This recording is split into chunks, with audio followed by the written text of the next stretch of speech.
What's up everybody, trueeevil here, and Etheria Restart launches tomorrow, and people are super excited, but more importantly, have a lot of questions because, people have been trying to plan how they're going to do their progress, people are planning on what characters they're going to build, and because of that, you have questions. So I thought it would be a great day, the day before launch, to just answer any question my Discord community or my YouTube community has. So I got every single question, and I'm just going to go down the line and answer anything you have about the game. So let's get in on it. So for our first question we have, if you pulled the entire dot team day one, would that become the optimal way to spend your resources, or would you still want to build a general normal team first? I'm not sure if there are too many stages immune to dots in the beginning to jump straight into that playstyle. Some people, myself included, will be re-rolling for a light dark at launch, and depending on how tedious, I'm wondering how stopping on a Shadow Sonya would go at the start. For the record, I'm looking for Heinrich, Mio, Lily, but can't deny the convenience of the in-game dot team. That's a really great question. So, yes, you still need to be able to build a general team. Just because in Doki Doki it's not all going straight after one boss, it's 5 different enemies at the end, and Dot is just not strong enough to get that multi-targeted area where you would want a cleave like Real Mocha or Gray to be able to get that job done. Not only that, but at the beginning of the game and mid game, you haven't built up your Fangus yet, and he really needs a lot of lattices in him for his follow-up attack and to just really get the ball rolling. So even though pulling Shadow Sonya is amazing and I recommend you build her for that later stage, I wouldn't start building her up until at least Hell 3 in my opinion. Really get those red modules for her, really get that speed going up and all the characters built so when you get to Inferno she can really shine. Not only that, but Dot does not work in certain aspects of the game, like Phantom Theater. I don't think it works for the guild boss as well. So because of that, I highly recommend to just really stick to a general team and Shadow Sonya. Not only that, but the Dot team does mean you're going to have to use resources for that and resources for your general teams as well. So this means that if you do go the Shadow Sonya route, you're not going to be able to commit to a character that may need a fully built kit, such as Rosa. So if you do build Shadow Sonya, I highly recommend not building Rosa as well, unless if you're a Giga Whale and you're going to buy every gold lattice that comes into the shop. Next up, your videos are by far the most helpful ones on the platform. Gee whiz, thank you. If I could ask something, it would be regarding premium currency usage for free-to-play players. For min-maxers, how many refreshes a day should I do, and for how long? I imagine it is worth it for a couple of days, and then slow down a little. Let's get in on that. So this is a great question because if it's anything like the final test on launch, we're going to get a bazillion hydra crystals and you're going to feel like a kid at the candy store. But as a free-to-play player, you still have to be mindful and conserve your resources. So the number one rule I will give any free-to-play player: do not spend 100 hydra crystals for a single pull, which it's going to feel like you want that. You want to pull that first SSR as quickly as possible. Do not do that. All your pulls that you're going to get with premium currency are going to be from the weekly shop, 800 hydra crystals, and you get a 10 pull. And then all the rest of your pulls you're going to get from other sources like the union shop.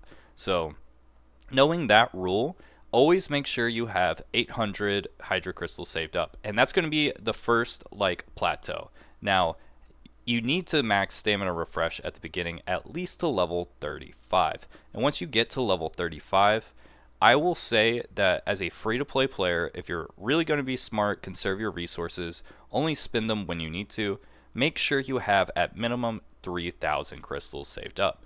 Now, you might be wondering, why do I want 3,000 crystals saved up? Well, they might announce a double module day and it's like only one day left. You really want to take advantage of that, especially as a competitive player, because, double module day is huge. So because of that, I will say 3,000 stamina, just because maybe it's a 2-day event or something like that, or maybe it's like double prowess day then double module day, and maybe you want to use some stamina refreshes on that. So As long as you have 3,000 stamina saved up, I think you're just going to always be chilling. So the rest can definitely be used for stamina. I would say just use one at a time, and then once you feel like maybe I want to push the limits here, maybe do a couple more.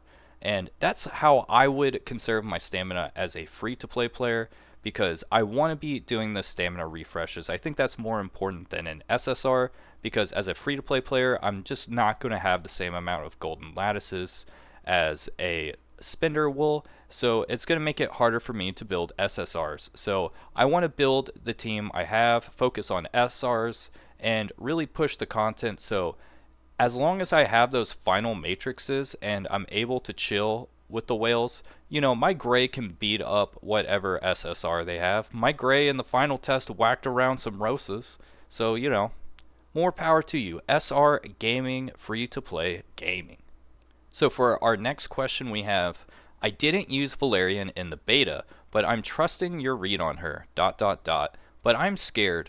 Hold my hand and walk me through when I should start using her progression wise and how to build her. Sure, buddy, let's take a walk on the Valerian train. So yeah, this is going to be an important question to answer because I did glaze Valerian super hard in the past couple videos.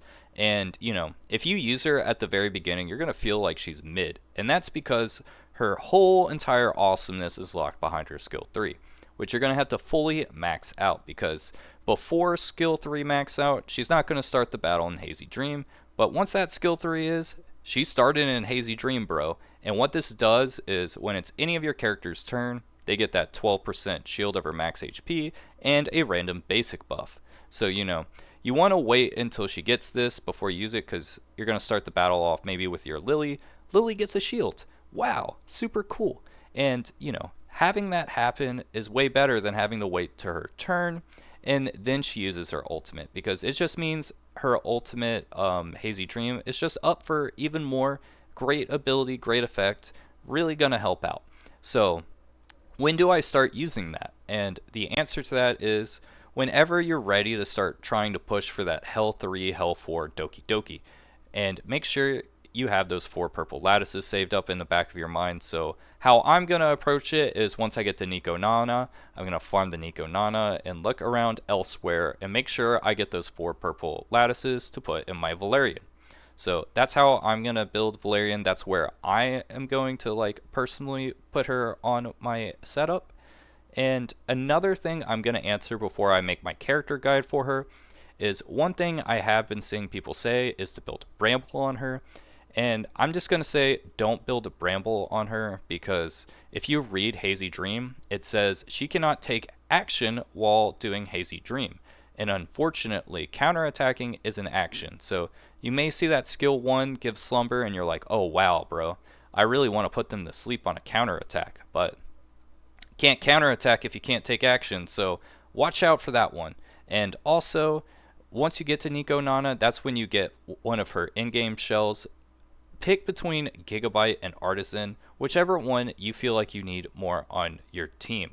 Now, I would also say, since her shield does stack up with HP, Gigabyte is able to give you that HP up, versus Artisan is going to give you defense, and you're going to have to rely on getting more HP through modules. So maybe Gigabyte will be better at the beginning, but Artisan is also a really good choice as well. Now our next question is, if I treat everyone like they are NPC, does Etheria Restart become a PvE game?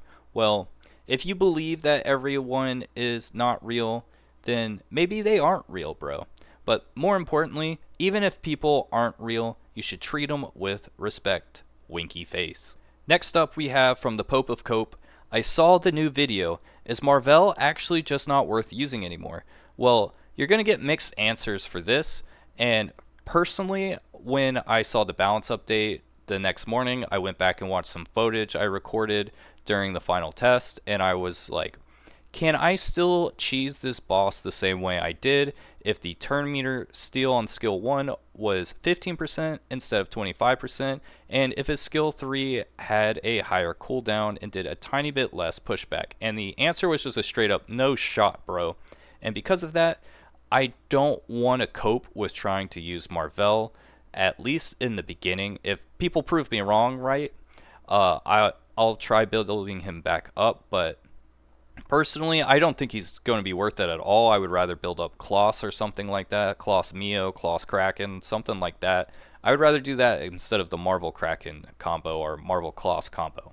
Maybe that bites me in the butt, but prove me wrong, because right now I'm like 99% sure that Marvell is going to be a waste of time, and I don't want to waste my resources on a cope and possibly have to pay Hydra crystals for a reset. I'm really trying to do this launch without having to reset a single character, and due to that, the only reason I would do it if it's like, yeah, I definitely need Marvell. But Marvell is a crutch, and I do think in a lot of the later content that comes out, Marvell might not work at all. And that's really concerning, because if you crutch on a certain character to be able to clear everything in the game, you're going to be cooked when he doesn't work. For example, in the Ethernet rally, that bottom left boss during the final test, the Kuru boss, you couldn't Marvell him, you couldn't Kloss him, and if you relied on that combo to pretty much cheese the entire game, you get to that and you're like, oh my god, dude, how do I beat this boss?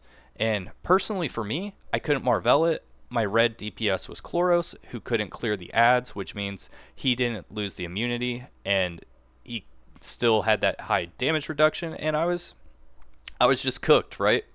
So for me, I don't want to have a team that relies solely on one character, because once that character stops working, I don't want to be like, I can't do this content right now. So that's why instead of coping on Marvell, I'm going to work on building a really strong roster that can sort of fit in any situation. So yeah, get those crutches out. For our next question we have, is Xiada good enough to invest or go for Rosa for PvE, Doki Doki, Aurora, Shell, PvP? Is it true that we can skip some fight to save energy in story mode? So for your second question first, yeah, technically you can skip some of the campaign fights and save a little bit of stamina, but I think the stamina is well worth spent, because you're spending 5 stamina to get those early modules, and it's just going to make everything a lot easier. I don't think it's a waste. Some people think it's a waste, but do a couple of them first and be like, are these rewards worth it? I think they are. Maybe you don't. That's just a personal opinion. So technically you can skip, but I wouldn't. And now for the first part of the question. Is Xiada worth it, or should I go Rosa? So Xiada is what a lot of people are talking about, because on the Pride Win damage calculator, she's coming up like super high on that list. And that's because it's showing what it is with maximum stacks.